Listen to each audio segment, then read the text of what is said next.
into becoming a national holiday. So that has happened. That is good.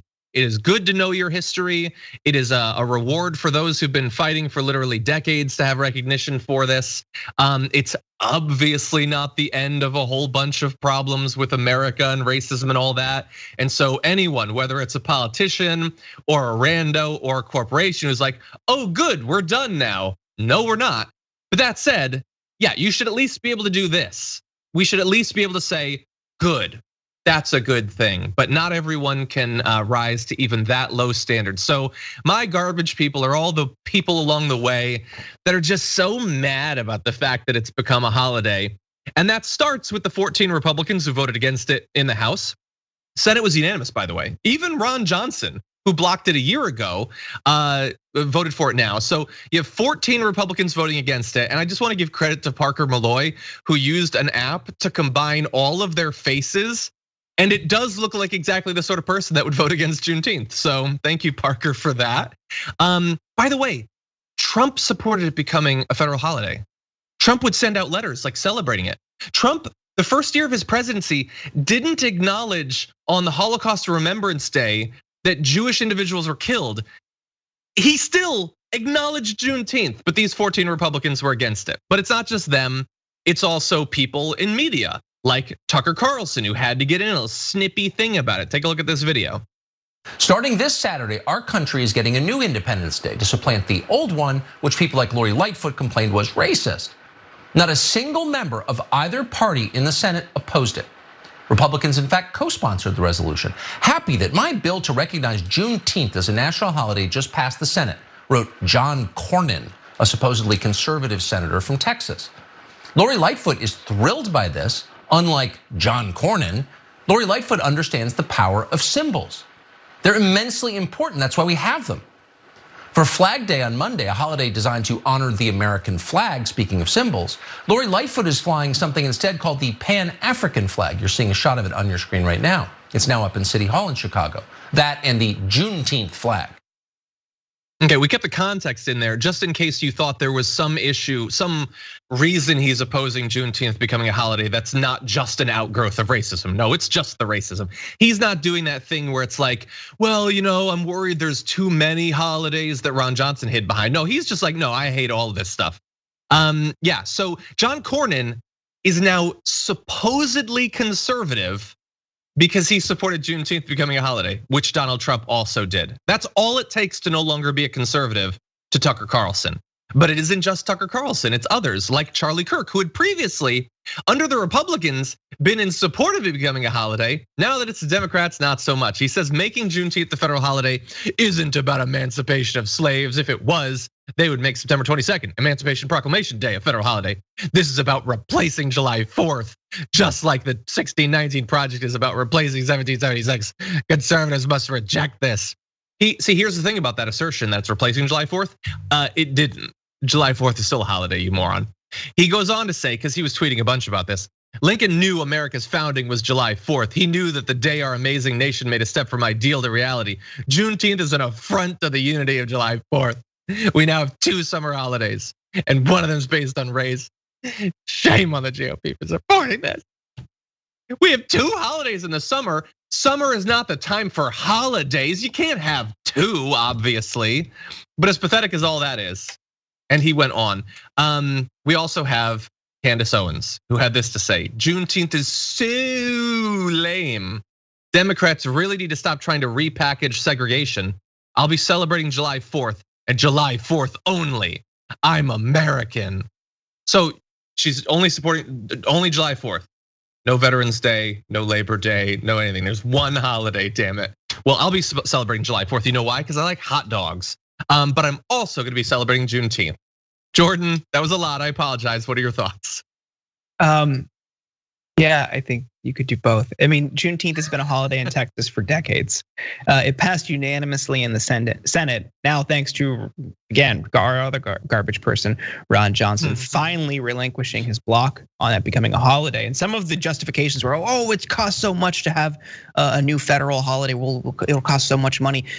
Where was that concern with the war on terror? Like, where's the concern with as we just continue to pump money into the Space Force? No, it's things like this that are nice nods and not sufficient in rectifying our past misdeeds, but it's in part it's okay, and it's obviously bipartisan. But the racial animus in this country cannot be overstated, and it's something that the media, the right-wing media, will pounce on because it divides the country, and they want that.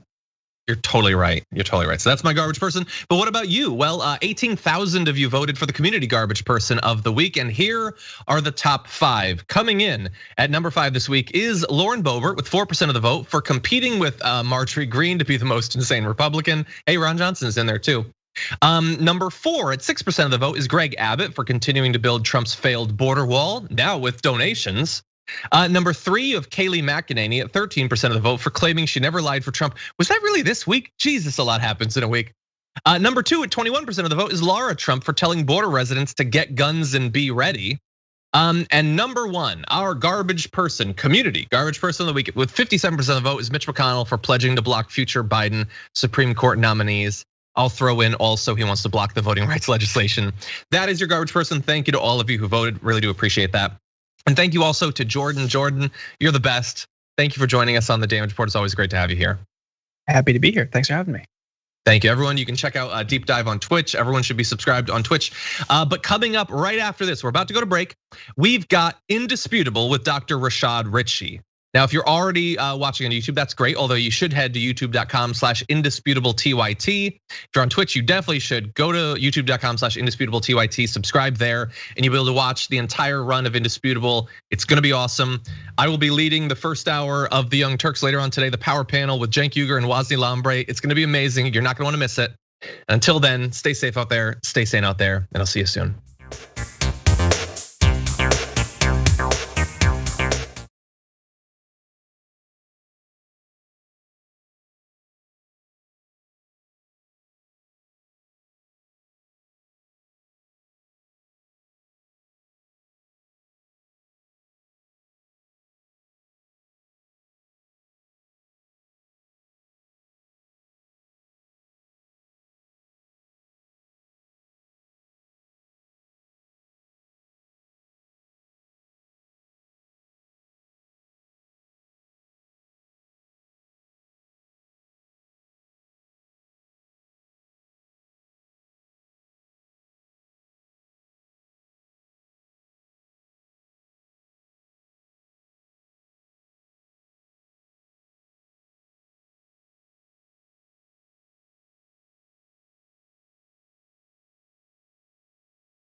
Okay, what's happening? Welcome. Indisputable. We got a great show today. It is Friday. We're gonna make it happen. Ladies and gentlemen, we got a lot on the agenda. Obviously, we have another I Wish a Karen Would. You don't wanna miss that segment. And the bullpen. We have an interesting fella stepping into the bullpen today. But ladies and gentlemen, in just a moment, I will introduce my co-host. This is really a treat. Producer, host of Happy Half Hour and the Sunday Stream on Twitch. We got Brett Erlich, but not right now. In just a moment, we got him coming up. Juneteenth. Ladies and gentlemen, there are a lot of white supremacists who are upset about Juneteenth. Yes, Candace Owens, the leader of all white supremacists in the United States of America. It seems as if Candace Owens, she is particularly upset about the audacity of Democrats and Republicans coming together to pass such an egregious piece of legislation known as Juneteenth. Now let's break down what Juneteenth is. Juneteenth is not a policy. Just imagine if they would have passed something like the George Floyd Policing and Accountability Act. I mean, damn, Candace may explode. Imagine if they would have passed, I don't know, HR 1 or possibly the John Lewis Voting Rights Act. Can Candace Owens handle something like that? So she's very upset that these Democrats and Republicans came together to pass this legislation. Not a policy, but a holiday. I have my feelings about that. I think Juneteenth is a good thing, but Juneteenth is not the goal. However, I'm not upset that we have a holiday celebrating independence in the United States of America. Let's be very honest. The first Independence Day we celebrate in this country is not really Independence Day because you still had slavery inside of the nation. Ultimate freedom is when everyone can be free. Juneteenth is not just a black holiday. It's not just a holiday to celebrate our reality of transitioning from a place of slavery to a place of freedom. It is something to be celebrated by everyone and a place where we should reflect on not only the evils of this country, but also the remedy as well. But once again, the white supremacist Candace Owens, she's very upset about this Juneteenth federal holiday. Here's some of what she said. Obviously, I'm being hyperbolic, but I mean, I'm sure you've seen these Chinese kids on calculators. They're absurd. While our children are being told that they should major in gender studies, while our children can't pass basic mathematic exams, while our children are completely illiterate, especially Black Americans, obviously being the group that is suffering the most academically because they're being told that they need critical race theory. They need to learn about race and slavery and Juneteenth. Did I mention Juneteenth? We need a holiday to celebrate Juneteenth. That's what our politicians should be doing. Our communities are completely distressed, but hey, let's do Juneteenth. Candace is a bad person. Let's all go talk about Candace while their children are able to calculate things that the average American child would just be completely lost in a classroom with 5-year-olds that are Chinese. I mean, Candace Owens, who is telling everyone else that they are being manipulated and dumb, she literally makes her living off of dumb white people. If you look at the comments that were coming on her stream, these individuals were actually contributing money to Candace Owens. They were literally giving her money. The more she said against black people and the more she fought against the idea of Juneteenth, the more money she received. And she decided to do this for a long time so that she could keep banking. Let's be very clear about who Candace Owens is. She is the epitome of sellout. Literally a sellout in the community. What does that mean? You see, you don't have to be black to be a sellout. You are literally taking money to take a position adversarial to the community that you represent. She is still a black woman. I am embarrassed that she's a black woman, but she's also embarrassed that she's a black woman. We need to go ahead, call up the black delegation, and we need to have a conversation. Somebody needs to trade Candace Owens. Here's something else that Candace said. Juneteenth is going to be the beginning of a very long process of creating even more divisive pieces of legislation, divisive rhetoric. I mean, it boggles my mind that you've had all this time and you still do not understand how you are being manipulated. It's just, it honest to God, It drives me crazy. I just want people to be smarter, okay? Nobody in the entire world celebrates the end of slavery, okay? The Africans still have slavery. There is no holidays in Africa celebrating the end and the beginning or the going-ons of the various slavery mechanisms they have going on. I'm not saying that the end of slavery wasn't good. I am saying that you need to recognize that you are being manipulated and you are being controlled and you are being divided in your own country because another country is trying to take you over. That's it. That's my TED Talk. Happy Juneteenth. The dumb in this one runs deep. You see, there are some people who are simply not fixable. So understand, I'm not trying to change the mind of Candace Owens. I'm literally exposing a reality that exists not only in the context of Black America, but in the context of America, because literally she makes money on bashing Black people and Black culture. To talk more about this and to chop up news of the day with me, I got my big homie Brett. Brett. Hello there. I love this so much because it's just every layer of it is either hypocrisy or just, I love when someone says we need to be smarter and their argument is dumb. Right. Like, let's just face value. She like shoehorns every talking point she's been rehearsing into one 16-minute video that she did on her Instagram live. So it has to do with China taking us over and us being stupid, and Juneteenth is exposing us as being stupid. I just want to focus on that Chinese argument that she's making. Like, here is Candace Owens from Toilet Paper USA basically telling everybody, like, we can't have socialism, any government program is terrible. By your own admission, the Chinese school system is better than the American school system. Do you think they have like charter schools there? Like, that's a great point, Brett. The most public, that's a communist country that you're saying is awesome. If I was Candace Owens or Charlie Kirk listening to Candace Owens or Charlie Kirk talk like this, I would say, Candace Owens loves China and wants us to become communists so our children can turn into calculators. Like, that's just a barnacle on the stupid whale of this video that she has made. And it's really interesting, and you make a great point, Brett, because basically you have Candace Owens bashing other countries while at the same time illuminating the greatness it produces. I don't fall for the talking point of communism being evil or socialism being evil or even Marxism as a historical analytical construct being evil. But Republicans, conservatives, and especially in the Trumpite movement, they have been successful at messaging these terms. And as soon as they drop one of those bombs, everybody gets back as if it is something destructive. Here's the reality of communism. Communism, socialism, all of these isms combined have not created the death and carnage of capitalism. Capitalism, if you look at it from a social, political, economic standpoint, has created more violence on this planet than any other ism known to man.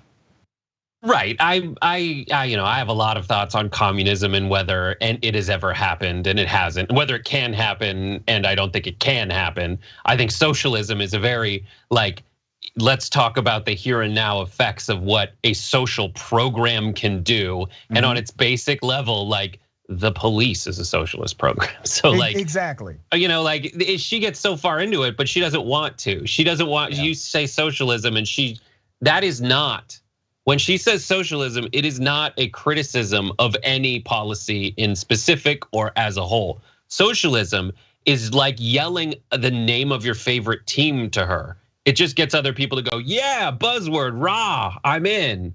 Even though she just argues for essentially a fully government controlled education system there. But I love, like specifically, she also had this tweet today where she goes, Juneteenth is so lame. Democrats really need to stop trying to repackage segregation. I'll be celebrating July 4th and July 4th only. I'm American. I love this, like the only Independence Day is July 4th. It's like so wait, should we only have one holiday ever? Like that's insane to me. Like yes, if July 4th is celebrating our independence from England, how does independence from slavery affect your ability to eat a hot dog in a park? Like, yeah. It's just they get so caught up in it. They can't even, I mean, and there's tons of people that are trying to make that kind of a point where it's like, okay, the government is making these arguments about, the government is passing like a ceremonial holiday, but they're not getting to like the meat of what is actually the issue, the issues that face race relations in America. But like Charlie Kirk today was talking about how Juneteenth is a stupid holiday. We should celebrate Emancipation Day. And it's like, well, let's talk about the difference between Juneteenth and Emancipation Day. Emancipation Day is not in the same year as Juneteenth. Right. Juneteenth was years later when news finally got to Texas. And that's what the idea. Yeah.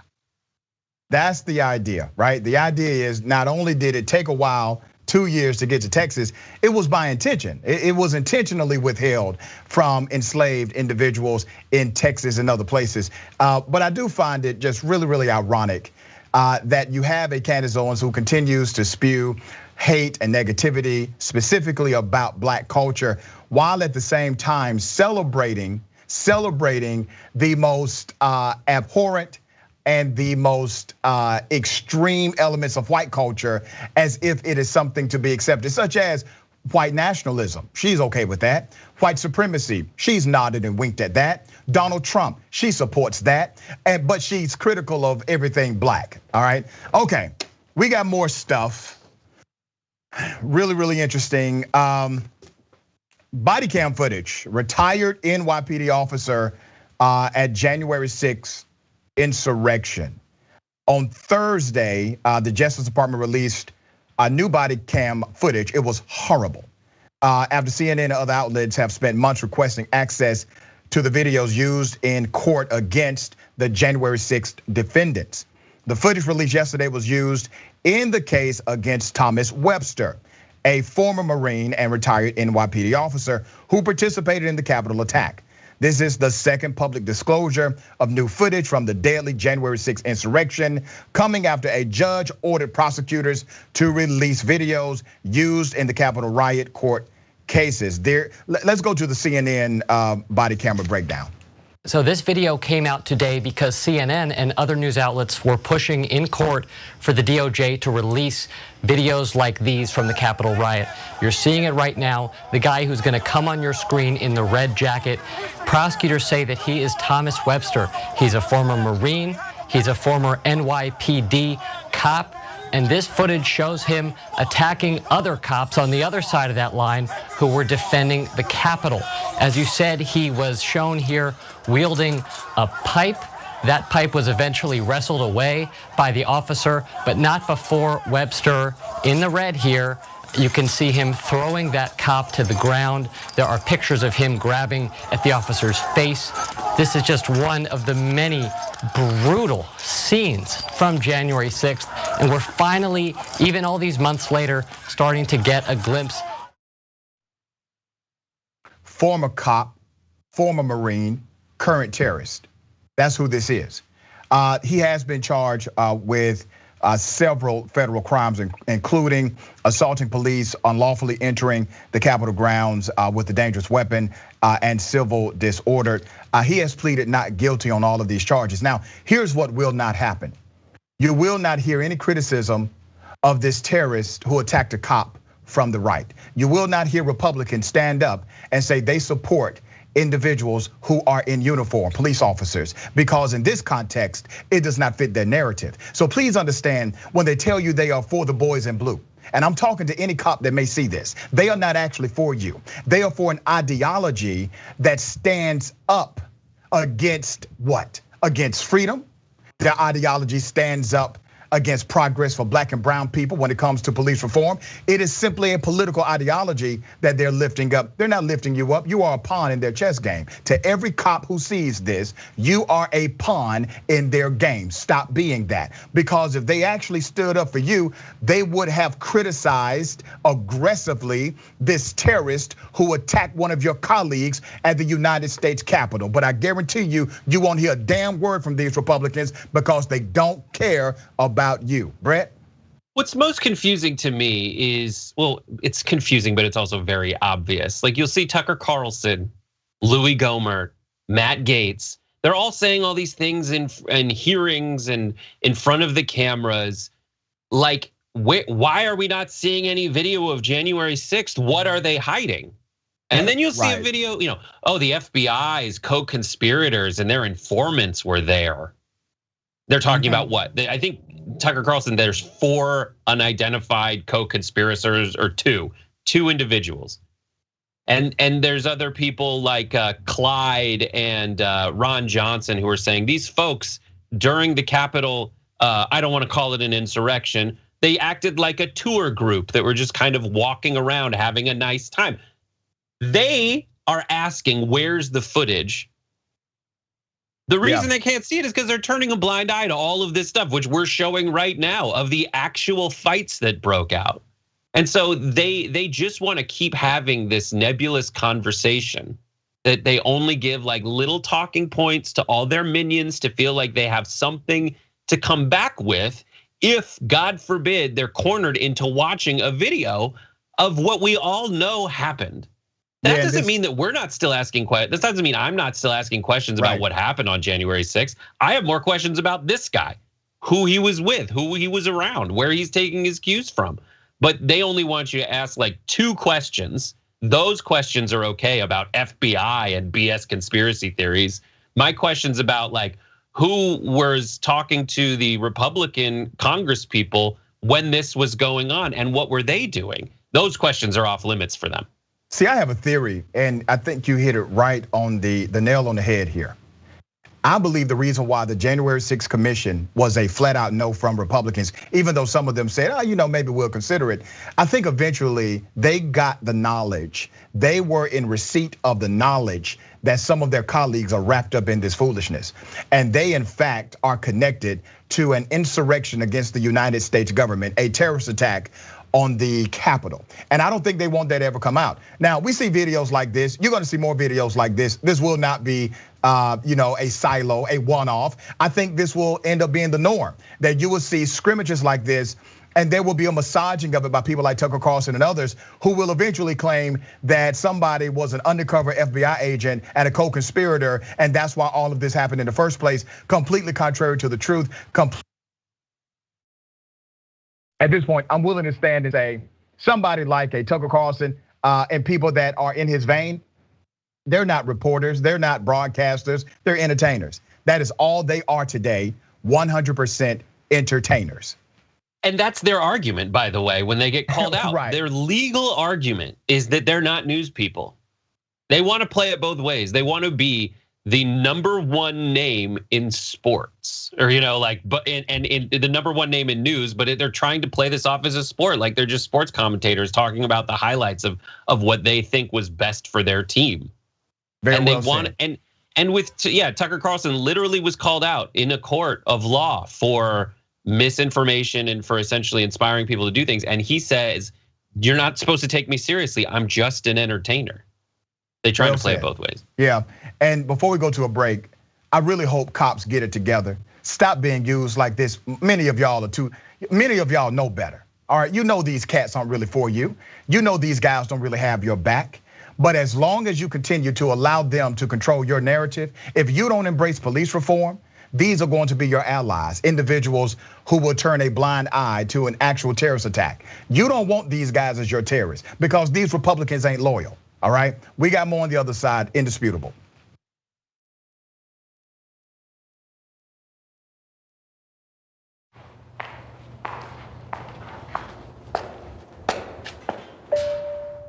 Can you name the representative of your district? The representative of my district, oof. I have no idea. I actually don't know who the representative of my district is. Do you know what the corporate tax rate is? I think it's pretty high. I should know this. Like in between 20, 25%. I don't know. How many amendments are in the US Constitution? Oh no. This brings me back to grade school. I should know this because I was a history major, but I do not remember. I don't know that. I don't know. I don't know. I have no clue. Nope. I don't know the answer to that one. You don't know? I didn't know. It's time to change that. We live in the best country in the world. We live in the most powerful country in the world. We love our American freedom, but only half of us take part in the political process. Only half of us vote. We don't fulfill our duties as US citizens to make this country a better place. It's time that we use our voices as a team, as a country, to become better. We will stand up. We will be empowered. We will stay educated and informed about politics every single day because it's our responsibility. And Politiscope just made it easy for you. So join me, join us, and let's be Americans.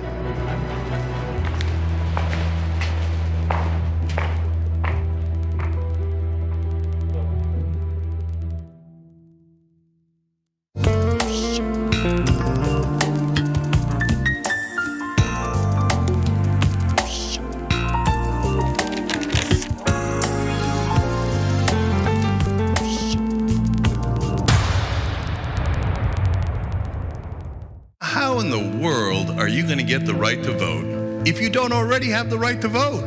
That's impossible. Reason they tell you things are impossible is because they don't want you to try. It only took 7 years for that to get an amendment to get a right to vote. Does this result in millions upon millions of Americans losing their coverage? And we've been waiting to find out, and now we know, yes, it will cut millions. Public education was supposed to be the way to equalize everyone regardless of their socioeconomic status. But if you come from a family that's poor, how are you going to afford grade school for your kids? This fight is about fairness and morality. It's about the American values.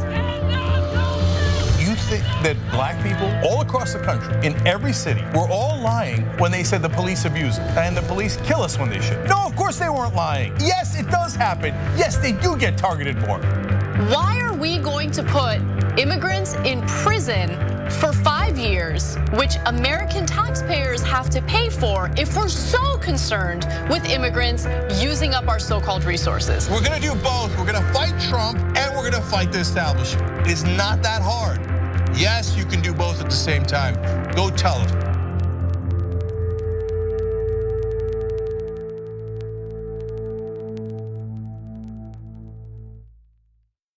ShopTYT.com has new shirts like this one. And you're thinking, Cenk, what is that one? I can't see it other than the black. Yes, so I'll show it to you.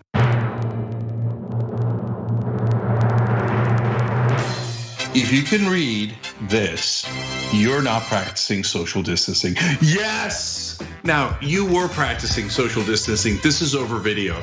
But overall, you get it. ShopTYT.com.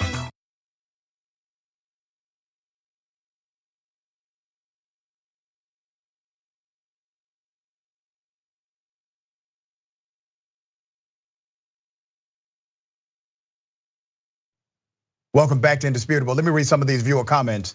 Okay, don't forget, if you're watching me on the Damage Report live stream, YouTube, make sure you join me right now on the on Indisputable TYT, Indisputable TYT YouTube page now. Make sure you do that. Also follow me on social media, Indisputable TYT, Instagram, Twitter, hashtag Indisputable TYT, so we can read your comment as well. Let's get to some of these viewer comments. TYT member Cray Souffle says, you're correct, Brett. Candace Owens is a true barnacle of sellout blacks. Yeah. Maza, again, the model minority stereotype. Not all Chinese are good or excellent at math. That's correct. Nostra Science says, July 4th is technically based on keeping race-based slavery going here in the United States. You don't think all that freedom and inalienable rights of men stuff actually applied to blacks, do you? The July 4th Declaration of Independence was our declaration of slavery dependence, which is an argument that many black scholars have made for many, many years. Ian Gulbis says, so let me get this straight. We're behind in education and you're mad about a holiday not during the school year. Right. Nicole Smith, here's a question. Why do we celebrate 1776 when the Revolutionary War ended in 1787? Chris Nesbitt. That's when we ratified the Constitution, guys. Yeah. That's when we ratified the Constitution 1787. Maybe 1789, but yeah, 1776 is when we were like, I'm not you anymore. Right. They signed it. Chris Nesbitt says, great to see Brett again and always great to see you, Dr. Richie. Thank you. Great to see you as well on this screen here, your wording. Lawrence Wells, Brett, you still on the secret mission to recruit giants for Dumbledore? Wait, that's Harry Potter. Dr. Richie, you maintain your composure in the bullpen, facing such ignorance. How do you do it? Here's the thing, sometimes I don't. Sometimes I just flat lose it with some of these guys, okay? Cranky Bookworm, math and history are different subjects, Candace. Good stuff, can't read them all. Okay, but thank you so much for commenting. Thank you for tuning in. Ladies and gentlemen,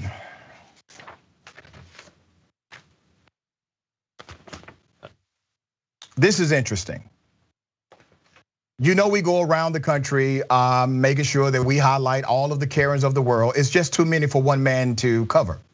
But ladies and gentlemen, I wish a Karen would. Here's what we have today.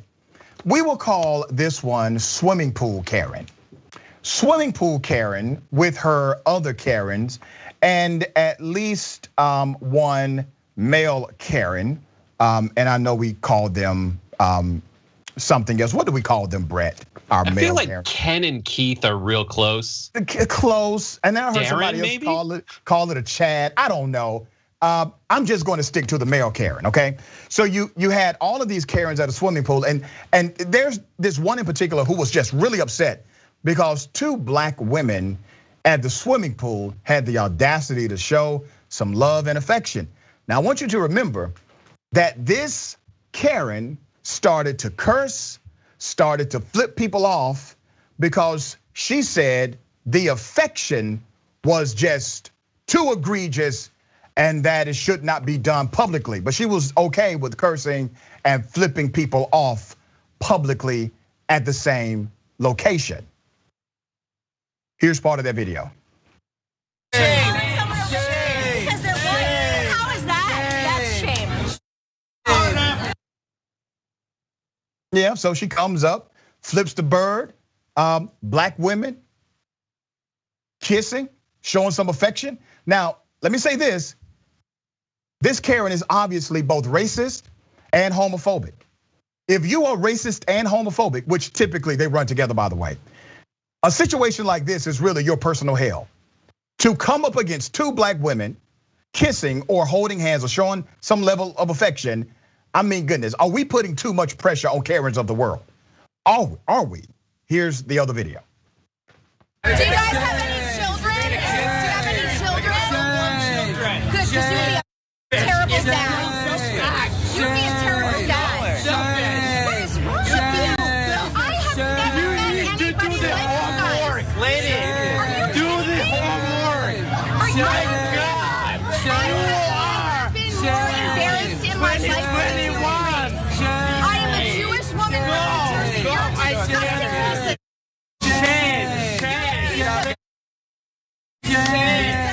Kids here still. Still have kids here.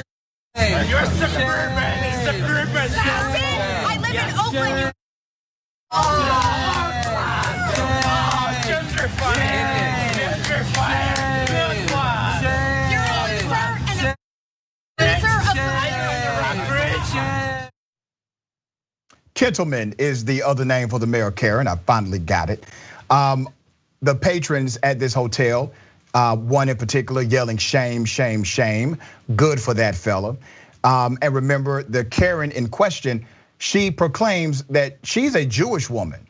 And because of this Jewish heritage, obviously, she's not able to be racist against black people or homophobic. But it's very clear that she is deathly disturbed by this display at a hotel that people have paid to be at, by the way, in order to be on vacation. So I find it ironic that this Karen says this is inappropriate to do because obviously Karens own everything they come in contact with. This is her hotel and this is her pool. But then she decides to flip off people at this pool, curses, And obviously to her, that is actually appropriate behavior. Brett? I love it. I love this. This has all that, because like I feel like we should have some kind of scorecard with like check boxes to see, because not only is it like she needs to get a lot of points as a Karen for how non-inconvenienced she was relative to her overreaction, right? Like this isn't that someone came up and tried to kiss her. This isn't that someone wouldn't let her into the pool because she was kissing someone else. This is two Karens and a Gentleman and a Kimpton. Very difficult to say, but there's a lot of K's in there. Note the irony. And just seeing people kissing is such a giant problem for her that they need to then file out and make their grievances known. The other thing that it has, Starbucks. What is it about Karen that she always has like a venti iced latte, a Trenti or whatever it is? Like that is just so, that's the uniform right there. Like if you're putting together your Halloween outfit for Karens, you gotta go get like a giant iced latte that you have drunk already. And that's how she gets her power, by the way. That's the Karen hilarious. And then the Oakland part, like, listen, it's the proximity argument. Like, listen, I'm not racist. I live in Oakland. Like, there are black people there. I don't want to say it, but there are. And it did bring down my property values, but that's why I bought cheap and I'm gonna sell pretty soon. Like that's the amazing irony where you just have to, like I know a lot of people like this, you just kind of have to tease out of them like, so why are you in Oakland? Why did you say that? And then why she said it. Yeah, it's the proximity argument that you just said. And number one, she admitted she's a gentrifier. All right, that's number one. Irresponsible displacement of black people. She's engaged in that activity. And so she just admitted it because she doesn't actually connect that activity to anything biased or racist because she's literally trying to make a point or to make a case that she is not in fact a racist individual. But once again, we go back to a pattern. Here's the pattern that we see in all of these Karen stories. They think they own stuff they do not own. Now, where does that come from? I don't know, maybe slavery, okay? Maybe they think they should still own black people. And I wanna say this about gentrification and a term that we know as white flight, when black people move into a community and white people move out. And you will ask people, well, why do you think this happens? And they will say things like, well, because violence increases when black people move to communities. Number one, not true statistically. And number two, that's just a damn lie. Because there was a time in this country, Brett, where the more black people you had in your neighborhood, the better off you were as a white person. It was called a plantation. So they were okay with having as many black people on their plantation as they could stand. Black people in the house, black people outside the house, as long as those black people were owned by them. See, the issue is you don't get to own the black people today. And because you can't own them and tell them what to do and make them stay in their place, they become problematic just because you have the skin color moving into your communities that you don't like. Interesting stuff. All right, we got more. This is not really an oldie, but kind of, all right? Remember those two attorneys who decided to come out with their guns and threaten to kill black people? Well, obviously they became very popular among Republicans, among Trumpites. This was just a real badass who came out and did this. So in St. Louis, video went viral. These individuals are pointing semi-automatic weaponry at a group protesting. They are part of the Black Lives Matter protest. They pleaded guilty to misdemeanors. The charges were initially 4th degree assault, a class C misdemeanor, and 2nd degree harassment, a class A misdemeanor. Neither will face any jail time whatsoever. Mark McCloskey pleaded guilty to 4th degree assault and faces a $750 fine. Patricia McCloskey pleaded guilty to 2nd degree harassment and must pay a $2,000 fine according to court documents. They will pay total $2,750. And here is good old Mark talking after the verdict. This is a good day for the McCloskeys, I can tell you that. The prosecutor dropped every charge except for alleging that I purposely placed other people in imminent risk of physical injury, right? And I sure as heck did. That's what the guns were there for. And I'd do it again. Anytime the mob approaches me, I'll do what I can to place them in imminent threat of physical injury, because that's what kept them from destroying my house and my family. Naturally, he hasn't learned a damn thing. And this prosecutor really should be ashamed of himself or herself, because typically when you get a plea like this arranged, there are some other things that the person must do. Number one, say you've learned your lesson and you won't do it again. Offer a public apology. Say that you are repentant for what happened. Something. This guy came out guns blazing. Not only saying what he did was justified, but proclaiming he would do it again. It doesn't stop there. The privilege in these two run deep. He's actually running for Senate. Here's proof of that. I will never back down. Mark McCloskey announcing his run for Senate in Missouri. When the angry mob came to destroy my house and kill my family, I took a stand against them. Now I'm asking for the privilege to take that stand for all of us.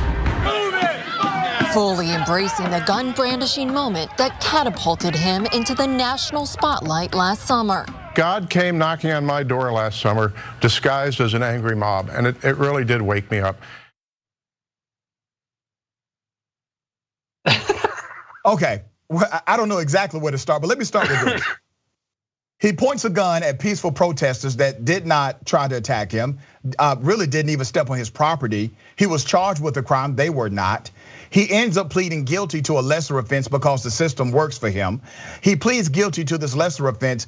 He is not contrite about the situation. He says now it's time for him to become a US Senator. You know why he can become a US Senator in this atmosphere?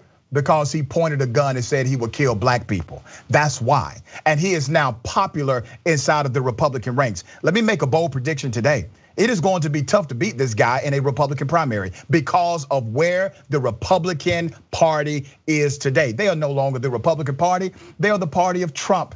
This is a Trumpite. Trump gave this person cover and will probably officially endorse this clown during this senatorial run. Brett, what are your thoughts? I love it. I mean, it is in all ways just symptomatic of so many things that are so wrong. So first of all, that group of people was in his gated community, walking past his house to the mayor's house.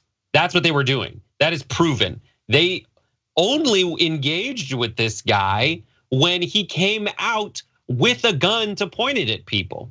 Also, real big dude over there whose wife has like the bigger fine than he does, even though he has the bigger rifle. I think he's compensating for something. And I love that he knows he looks a fool in this first video that we're seeing right now, because in his campaign video, he throws on a flannel. Like he's like, oh, I took the note. My pink, tight-fitted Brooks Brothers polo isn't as becoming with my pleated pants situation, so I'm gonna up the ante. And he's like, they tried to kill him and take his house? No, no one did any of that. If you look into this guy's relationship with his neighbors, period, it is a mess. Next to him is like a kibbutz type thing. It's like a Jewish, I think it's like a rabbi's house or some kind of Jewish thing. And they're like, they have a beehive for honey and it's all contained, and he tried to get rid of that. Where everybody was, as you point out, no one in that group, that bloodthirsty mob he felt the need to threaten with a gun, was ever in trouble for anything other than being caught up and having their life now on record threatened and endangered by this guy, this ambulance chasing TV lawyer who now is gonna seek Roy Blunt's spot as he vacates the Senate. Yeah, it is quite ironic that you have an individual who committed a crime. No one cared about him or his wife. They walk past his house. He creates a situation to turn the attention away from what they are there for so that they can pay attention to him. And then he utilizes it as a catalyst to launch his political career. I mean, he is going to make a damn fine politician. Yeah. This guy, my goodness. All right, The gift that keeps on giving. Matt Gaetz, ladies and gentlemen. I mean, can I just say this on the record? They should have known something was wrong with this guy by how he does his hair in the morning, okay? Matt Gaetz, who is being investigated for child sex trafficking, is still connected on a tour with Congresswoman Marjorie Taylor Greene. The Republican Party has failed to say anything really critical of Matt Gaetz. He is still on major committees. He is still able to fundraise. The audacity of this individual, staggering. If I had this kind of confidence, ladies and gentlemen, I would be your president of the United States right now, in this very moment. But I don't have this kind of confidence that Matt Gaetz obviously possesses. So Matt Gaetz, under investigation. The investigation is now kind of combined with some other things politically in Florida. Let me remind you that I just covered a story yesterday on the show where a GOP congressional candidate tried to put a hit out, or proclaimed he was going to put a hit out on a political opponent. I mean, damn, they rolling like this in the Republican Party in the state of Florida. And by the way, Republicans aren't coming out against that individual either, because they have lost any ability to be moral or ethical in this climate of who they have devolved into. Okay, the federal investigation with assistance from Gaetz' associate, the former Seminole County tax collector, Joel Greenberg, has now ramped up its focus. Now they are looking at corruption and fraud. Greenberg reached a plea deal last month and is prepared to hand over evidence and testimony that could implicate Gaetz and others. Also in recent weeks, investigators have started interviewing more women who were allegedly introduced to Gaetz through Greenberg. The former tax collector pleaded guilty in May to a host of crimes, including charges of stalking, identity theft, wire fraud, and conspiracy to bribe a public official, as well as a sex trafficking charge. Here's some video. The political future for Congressman Matt Gaetz really hanging in the balance here as we learn more details about the scope of the investigation. Not only has it been going on for months, we are told that it stretches beyond Florida and that multiple witnesses have already been interviewed. This morning, the investigation into whether Congressman Matt Gaetz had a sexual relationship with a 17-year-old sending shockwaves through Washington. House Republican leader Kevin McCarthy saying if those allegations turn out to be true, Gaetz will lose his committee assignments. Those are serious implications. If it comes out to be true, yes, we would remove him if that was the case. But right now, as Matt Gaetz says, it is not true and we don't have any information. So let's get all the information. But Democrats say more needs to be done. Gaetz sits on the Judiciary Committee, which has congressional oversight of the Justice Department. Sources say that investigation has been going on for months. It started during the Trump administration. Bill Barr, who was the Attorney General then, was briefed multiple times. And this morning, we're learning the inquiry into his conduct stretches beyond his home state of Florida, and that federal authorities have already interviewed multiple witnesses. Investigators are looking to see whether Gaetz paid for travel expenses for the teen. And we're also learning this morning that Gaetz has been reaching out to multiple attorneys seeking representation. He still claims that he is the real victim here of an extortion scheme by a former DOJ official. That person has denied any wrongdoing, and sources tell us that the matter is being looked at separately, George. Matt Gaetz is going to the pokey. It's just a matter of time, okay? So please note that. Number two, Matt Gaetz is likely also involved not only in human sex trafficking, but also involved in pay for play. Let's put it that way. Giving up favors for money and access. It looks as if these women may have really been utilized as a way to get favors out of him based on some of the reporting that has come out around the situation. Brett, what are your thoughts? I mean, yeah. When you said like how he does his hair in the morning, if you want to see that, there is I forget what I think it's called, The Swamp. It's an HBO or Showtime documentary, and you get to see him do that. And he is so wildly vain, which is ironic given the final result that he's like nailed it. But this is something that is going to swirl, and I think it's justice. Just I'm very petty, and so I think this is perfectly just given all the wild accusations, baseless accusations that Gaetz himself makes. He'll be like the far right or the far left radical Joe Biden with his socialist agenda. It's like you're making that up. So he has to say alleged in front of all of that stuff. But what it comes down to is I love every minute that Matt, because I'm very petty. I like that Matt Gaetz is absolutely sweating behind the scenes because his roll boy Greenberg has turned over, when you say receipts, literal receipts, saying here is money for the name of the girl who was underage at the time that I paid for her to essentially have sex with me. And all the stuff he's already agreed to is so frustrating because it would sink any politician in any other time. Like Gary Hart was on a boat once that said monkey business and he was gone. Front runner to nothing. And here's Matt Gaetz saying, yes, I did cocaine. Yes, I had parties where I paid for sex with women. I'm just saying they're not underage, or I didn't know at the time. Like that's where it's at. And I think it's tough for people to really wrap their minds around it, but not so much when you realize that Trump is kind of the face of the Republican Party. And essentially, Matt Gaetz is a poorly done 3D reprinting of a younger version of him. Man, you are hilarious, brother. Well said. Well said. My grandmother taught me something a long time ago. She said, Rashad, there is no honor among thieves. And that is what you see right now. Man, listen, as soon as people started sniffing around with Greenberg, he said, oh, wait a minute. Hold on, wait a minute. I got somebody even bigger than me. And then the process started.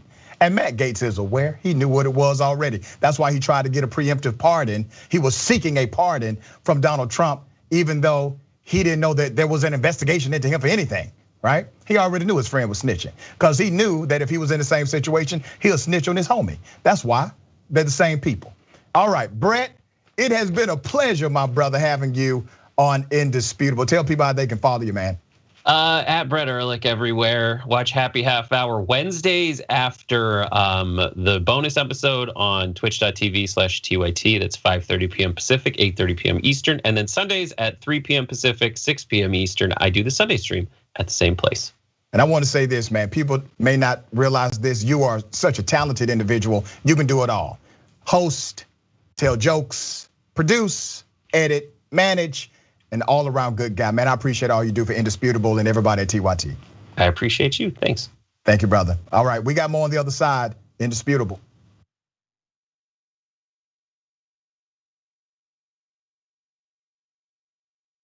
Old school is pitched to me from Jank. It'll just be me, you, Jesus, Ben, and maybe Michael. And we're like, okay, cool. I can do that every week. As you can see, me, Jesus, Ben.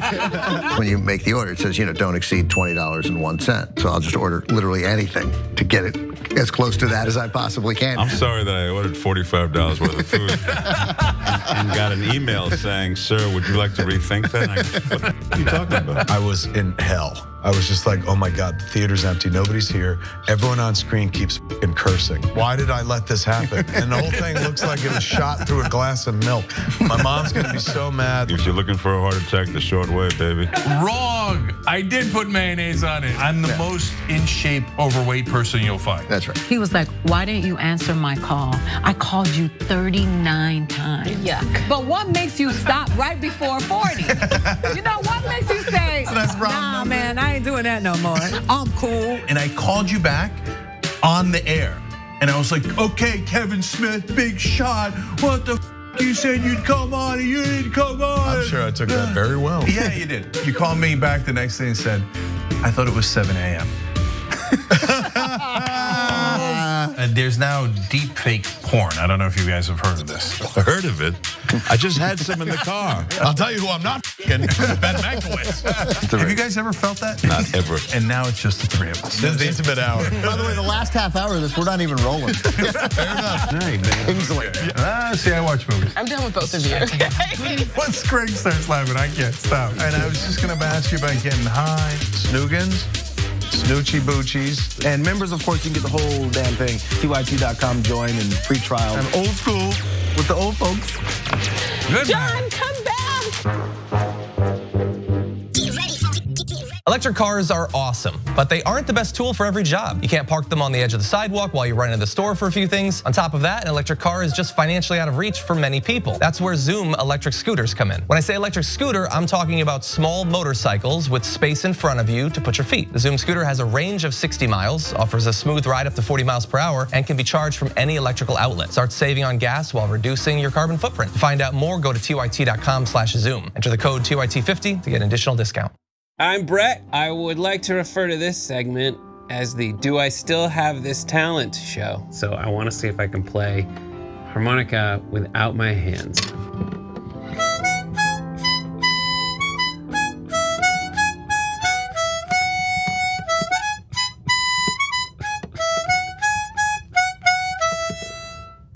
I don't know why I have that. Nothing's gonna be more impressive than that.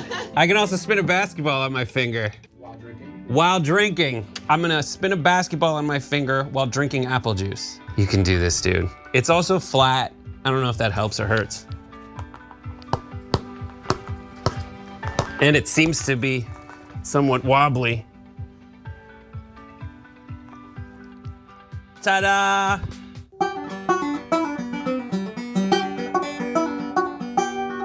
Nope, I don't know how to do this one. This one's a fail.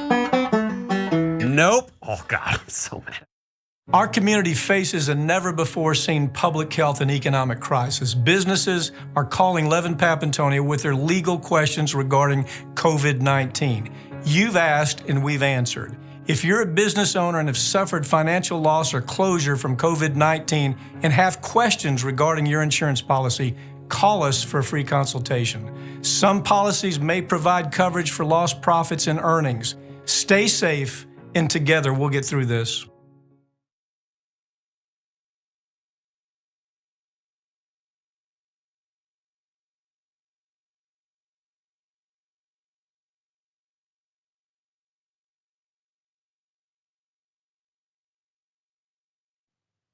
Welcome back to Indisputable. Let me go to some of the viewer comments, hot and heavy. And remember to join me on YouTube, Indisputable TYT. The YouTube channel is Indisputable TYT. Follow me on all social media that way as well. Okay, from the members list, Democulus, I think. Those protesters walked in front of tons of houses and didn't destroy any of them. That makes him think, what makes him think that this house was so special that they will go out of their way to target their house? Well, he doesn't think that. He wanted to be a target. He wanted to bring attention to himself. And now he has a political career and he's running for the US Senate. Pyralisha, maybe I said that right, forgive me if I didn't. How are you allowed to run for Senate when you have a hate crime on record? Or did it not qualify as a hate crime? That's the thing, and that's why I say shame on this prosecutor, because even though the prosecutor allowed them to plead out to lesser charges, the prosecutor did not create any other caveat to that plea deal. They could have made them say, we will not run for political office. They could have put in the plea deal, we need to apologize. All of that is permissible under the law, and the prosecutor did not mandate any of it. Greyhound Dragon says, angry mob, how? Let me guess. He also thinks the insurrection on January 6th was just tourist. Promise you he does. Guarantee you he does. Twitch, this show and Fridays on TDR are the highlights of my week. Been in a really bad place mentally, but your show brightens my day. And let me tell you something. Thank you for saying that, and you brighten mine. All right. Bayou Belladonna. Dr. Richie, again, you don't mean the audacity, you mean the caucasity. That's exactly what I mean, the caucasity, yes. All right, thank you guys so much for all of the comments. Ladies and gentlemen, there has been a false narrative about black fathers in the United States of America for a very long time. I work to rebut that false narrative and to provide clarity to it. There's a book I recommend for you to get. It's called No BS for Black People, and BS stands for bad statistics. It shows you the game of how statistics are utilized to create a biased narrative against people of color and marginalized people in the United States of America. Get that book when you get an opportunity. It changed a lot of perspectives. It has changed a lot of perspectives over the years.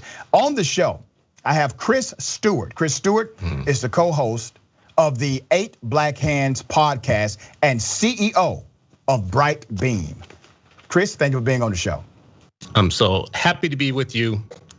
the man, the myth, the doctor. Good to be with you here, sir. Good to be with you too, man. Could be a better time right before Father's Day for us to beat up on this myth about the missing black father. Very well said. Thankful to have you on the show. Let's first talk about the reality of policy and how policies should connect to uplift fathers in the community, especially black fathers, and how the disconnect is what we see today. Yeah, I think the number one reason to rebut this particular myth on the so-called missing black father is because it's being used as a political weapon to say that there's no such thing as systemic racism, that the systems are not the problem in the lives of black people. You hear conservatives say it all the time, that it all comes back to a missing father in the house or an unwed birth rate within the black communities. All of that is a front for us not to talk about policies and strategies. My pushback on that is, if black men are so important, and we know that they are, to communities and to families and to the world, what are you doing specifically in your policies to make sure that they're not vanishing for low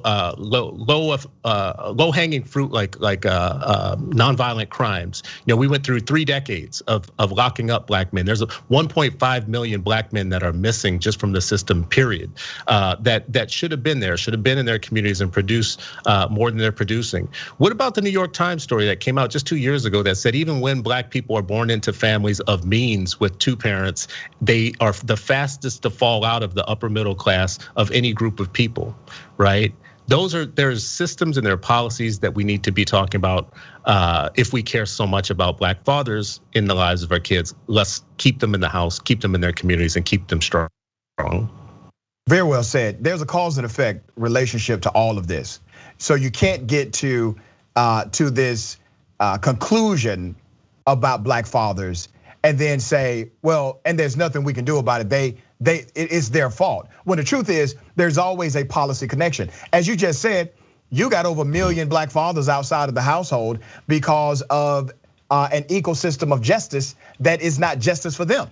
And because of that systemic oppression and bias and everything else connected to criminality or non-violent crimes, you have the over-sentencing, over-prosecution, over-arrest of black communities all over this country. You don't think that impacts families? But even with that, brother, and here's something that I encourage people to research, even with all of that against black fathers or black communities, Pew Research released a study that showed, number one, the majority of black fathers are actually in the household with their children, but the way others contextualize the data, they utilize marriage as the prerequisite. So while the marriage number may not be high, fathers in the household with their children is over 60%. The other number they don't tell you about is where black fathers actually rank number 1 in Pew Research.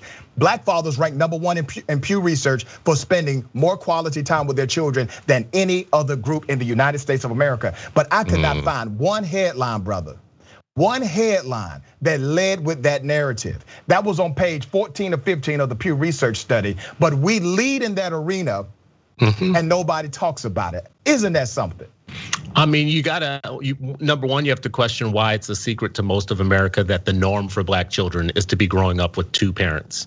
The norm in America is, forget this out of wedlock old statistic that people use.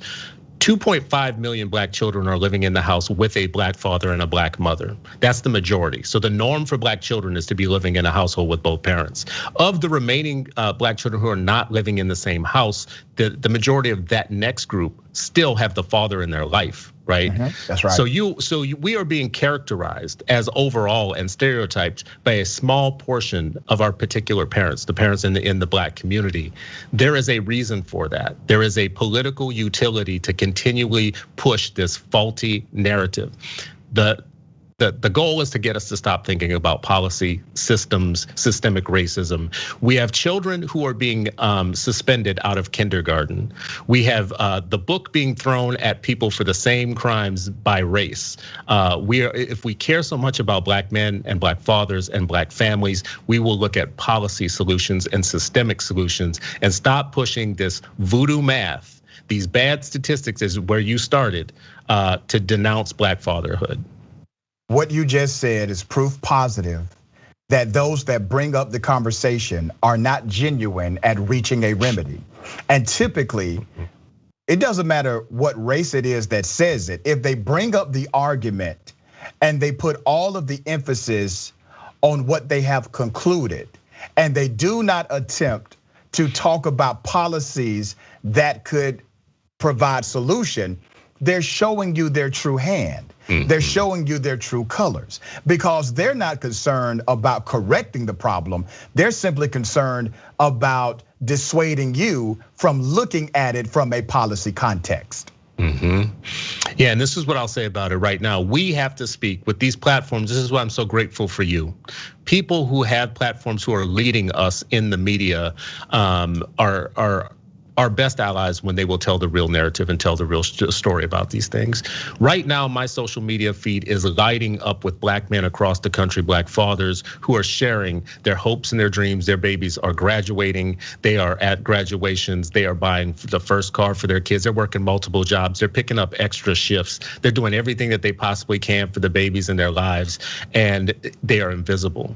They are not being seen, and we need to end the invisibility of black male fathers who are getting it right and doing the job. We have so many black men waking up every day doing jobs they hate for children that they love, and we need to actually stop letting them be invisible. There are bumper stickers that say, "Start seeing motorcycles," right? Don't start seeing motorcycles. Start seeing black men who are doing their job with their kids, because that is the norm. That is the norm. They are the majority, and the media has a deep vested interest in making sure that that norm is never presented fairly, and we have to stop it. Brother, it has been a pleasure to have you on the show. Chris Stewart, tell people how they can follow you and connect with your movement. You can find me on Twitter @Citizen Stewart, or you can come to my website. You can find me there, www.citizenstewart.com. Thank you, brother. I appreciate your time. Thank you so much. All right, ladies and gentlemen, on the other side, we have the Bullpen. Stick and stay.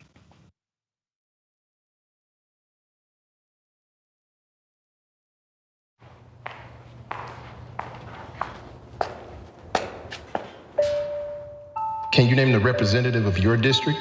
The representative of my district, oof. I have no idea. I actually don't know who the representative of my district is. Do you know what the corporate tax rate is? I think it's pretty high. I should know this. Like in between 20, 25%. I don't know. How many amendments are in the US Constitution? Oh no. This brings me back to grade school. I should know this because I was a history major, but I do not remember.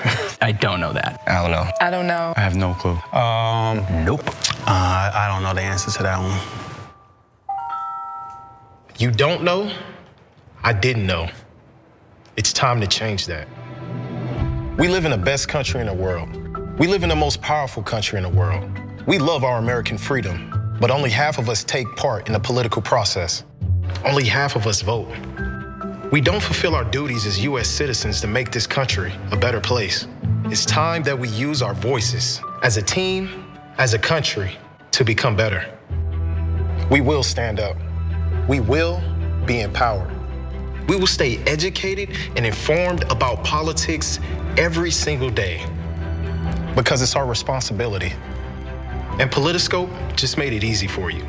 So join me, join us, and let's be Americans.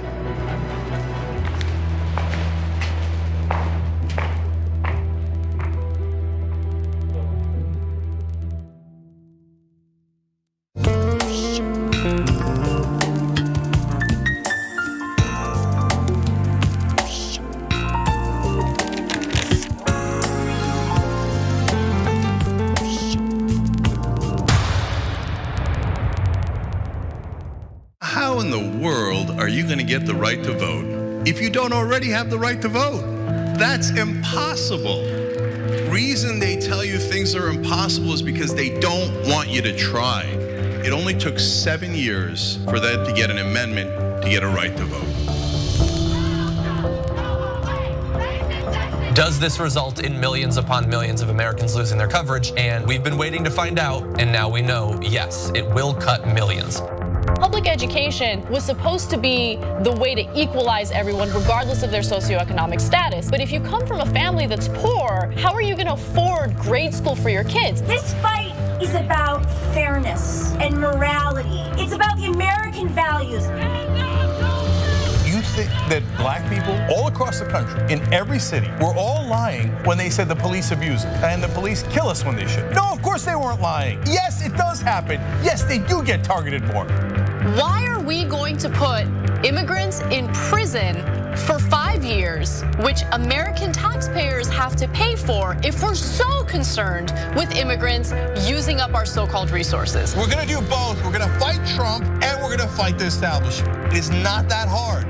Yes, you can do both at the same time. Go tell them.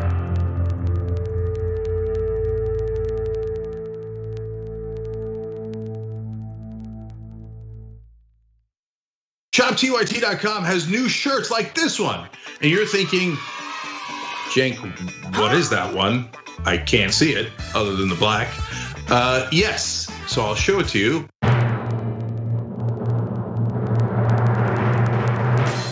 If you can read this, you're not practicing social distancing. Yes! Now, you were practicing social distancing. This is over video.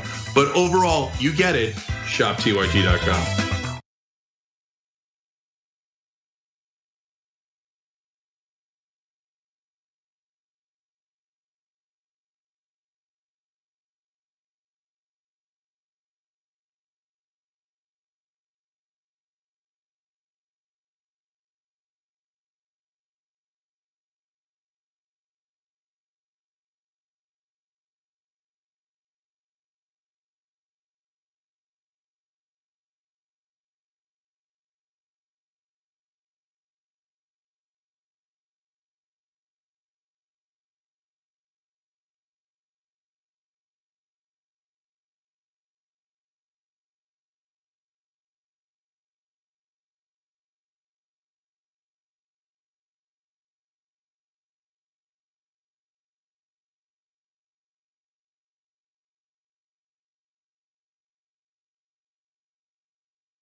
Welcome back to Indisputable. Let me read some of these comments. All right, hot and heavy. A420 Kitty Dragon says, and with property values automatically lowered based on race, that further reduces the tax funds available for schools. It does, correct. Vague Philosopher says, Vague Philosopher subscribed with Prime. Thank you so much for that. Don't forget to follow us on Twitter and Instagram, Indisputable TYT. Now, Venix says, I can totally see Quentin Tarantino making a movie on Juneteenth so he could have actors say N-word like 50 times in the movie. You're just so wrong for that. Trill South says, keep spitting the facts, brother doctor, and I shall. Thank you. Thank you, thank you. Ladies and gentlemen, welcome to the Bullpen.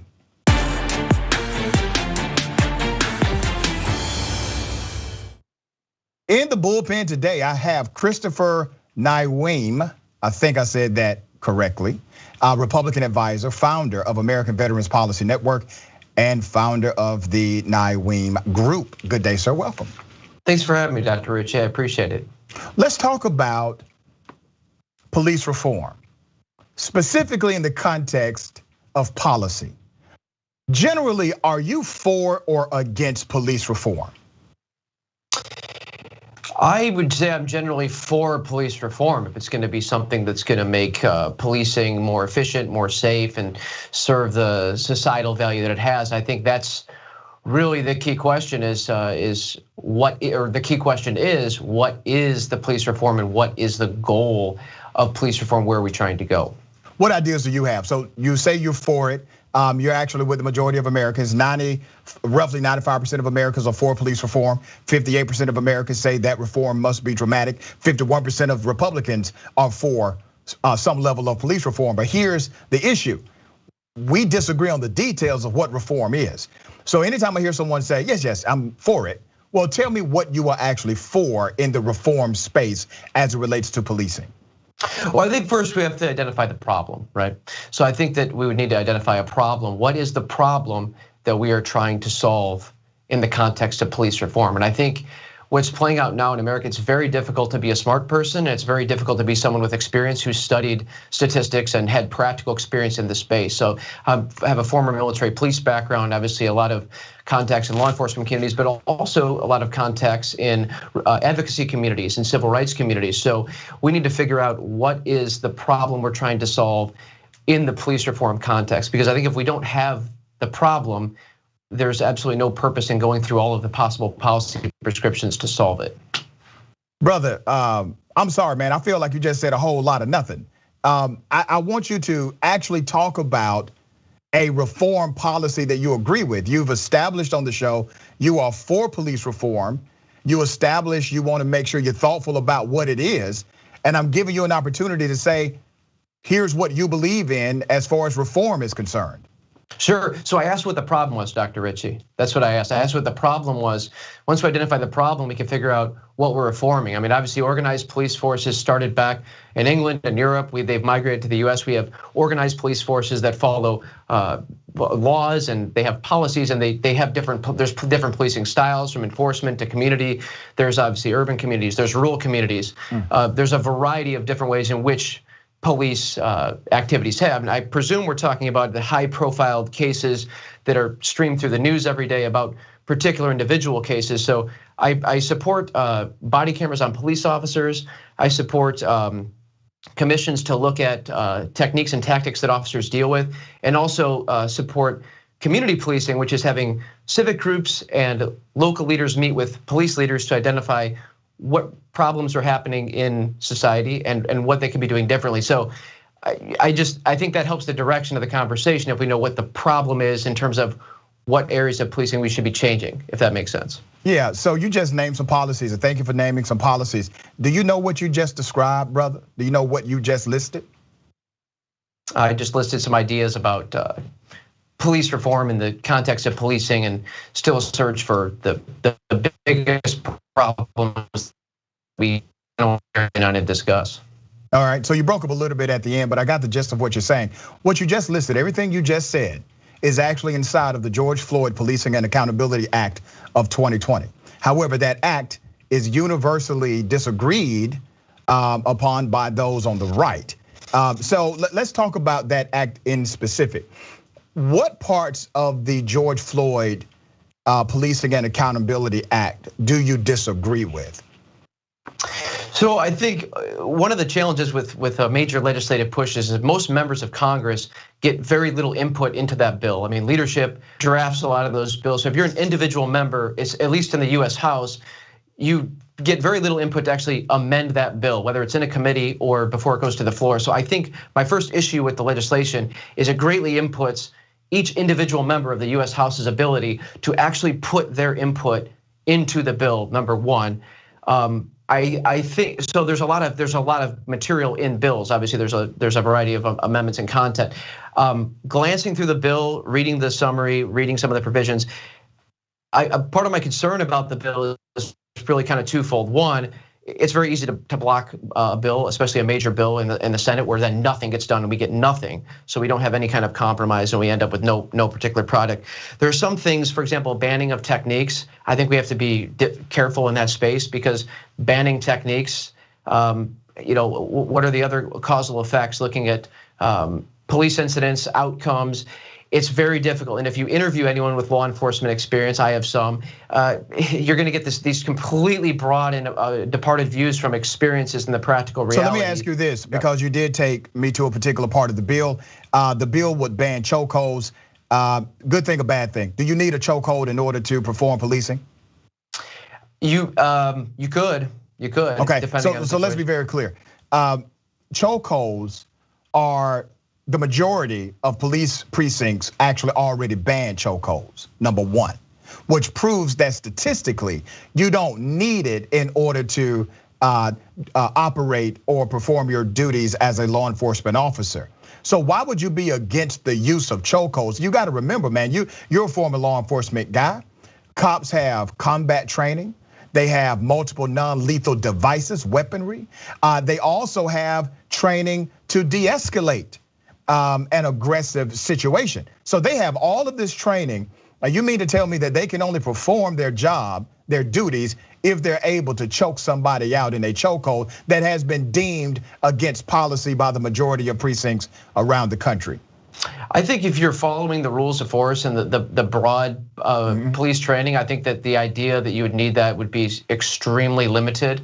I could certainly draw up some scenarios where you could have an officer who is knocked to the ground, or for example, smaller in stature, a female officer, where that could be their last opportunity against a citizen that's 220 pounds. And as we know, many police officers get killed in the line of duty and aren't weighing in on this bill either because they were killed. And we have citizens that have been killed. So I take the issue very seriously. Whichever direction we go, I'm also a veteran of war, so I understand having your life in jeopardy, being in combat situations, being in difficult situations involving law enforcement. So I take it seriously. What frustrates me are a lot of politicians and policy people that don't actually want to get a bill through. They don't actually want to improve certain aspects of society because it would take away from the great benefits of keeping people divided and keeping the friction burning on the issue. That's kind of one of my frustrations. Listen, and I get that, man.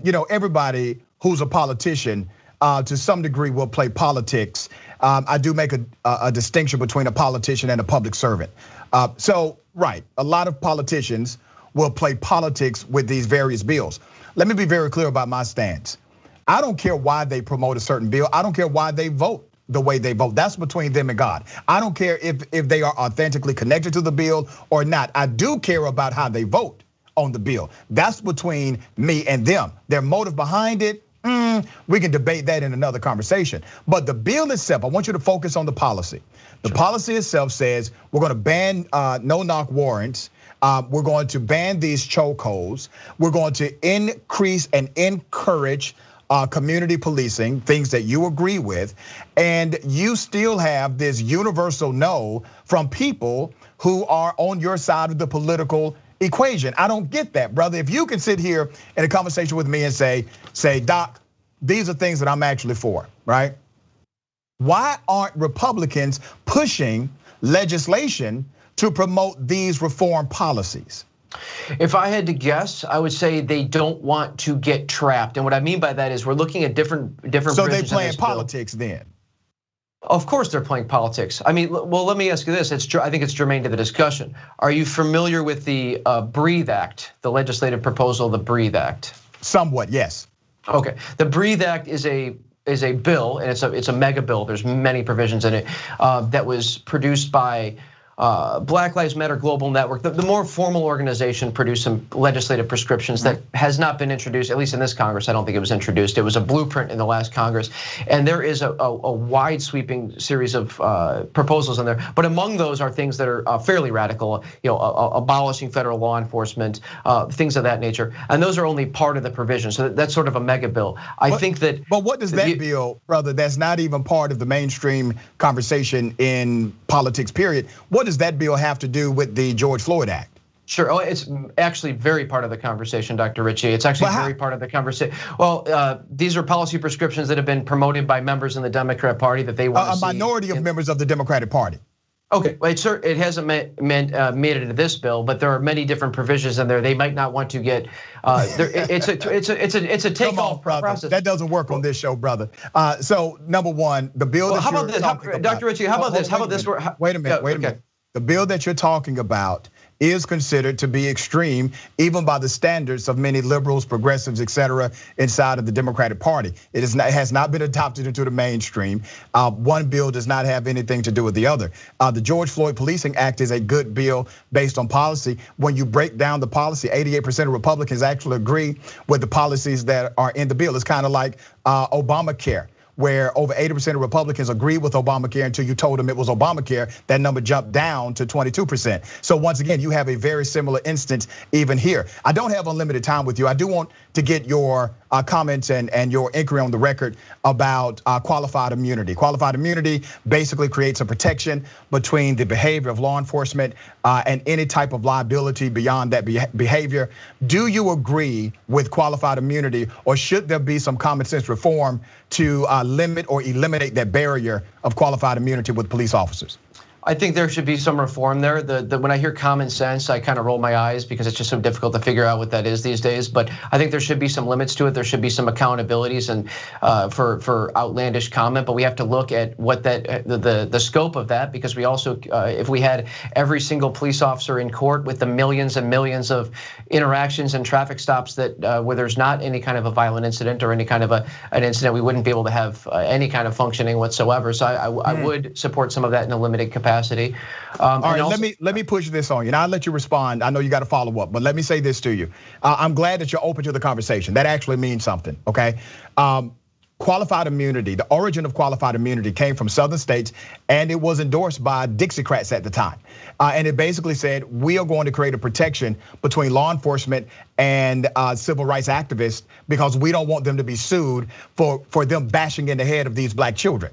We don't want them to lose their homes. We don't want them to lose their assets. We don't want them to have to pay out personal liability for operating outside of the law. And that's why these qualified immunity bills were passed and signed into legislation. So it's already problematic at the origin of it. The DNA of the bill is rooted in racism, number one. Number two, when you look at qualified immunity, many people will say, well, the reason why we have qualified immunity is because policing is so dangerous. And it's kind of the argument that you're making, right? You would have a lot of tort law happening if you get rid of qualified immunity. But policing is not the most dangerous profession in America. As a matter of fact, cutting down trees is the most dangerous profession in America as it relates to death and actual harm or injury.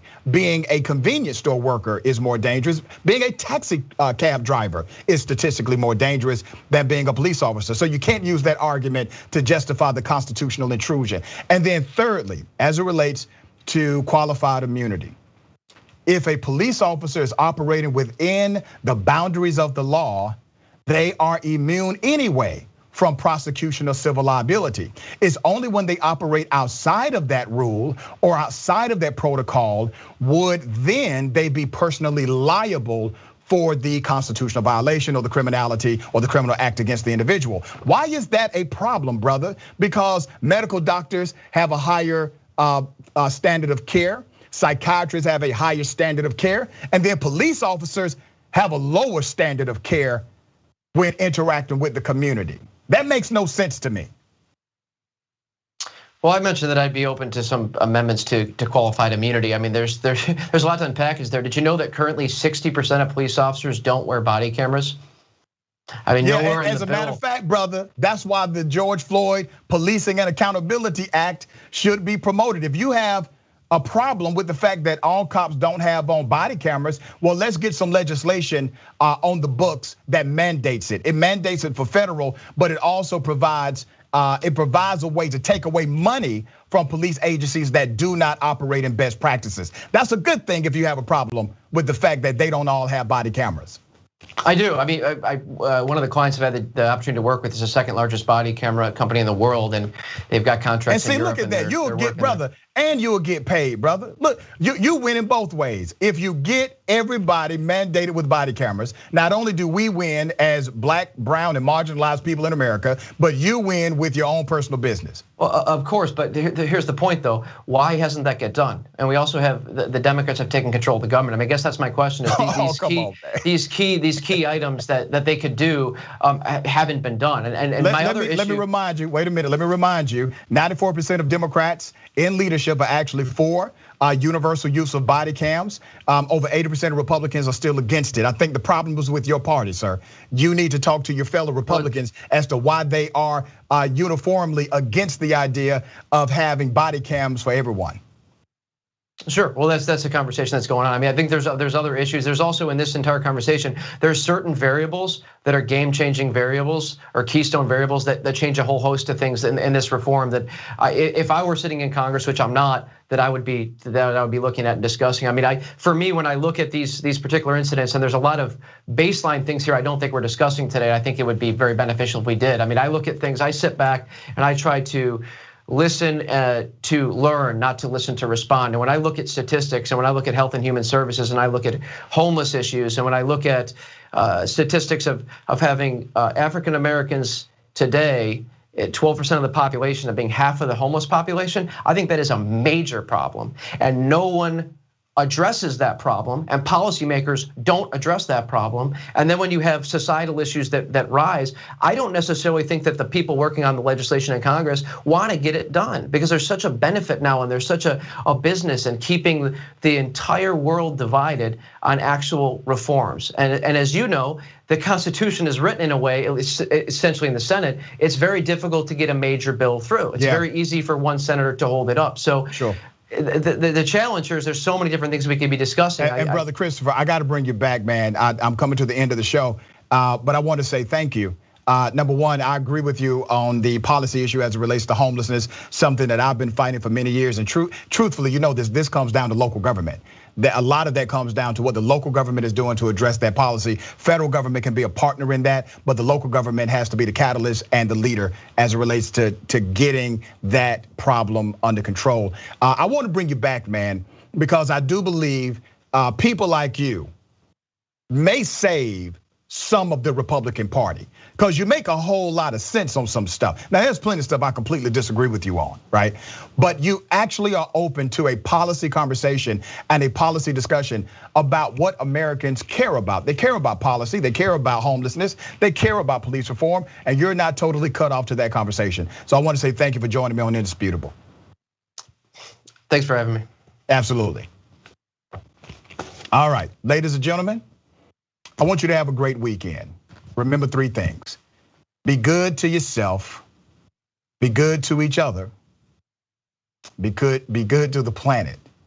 And remember, the truth is always indisputable. Enjoy this Black Father video.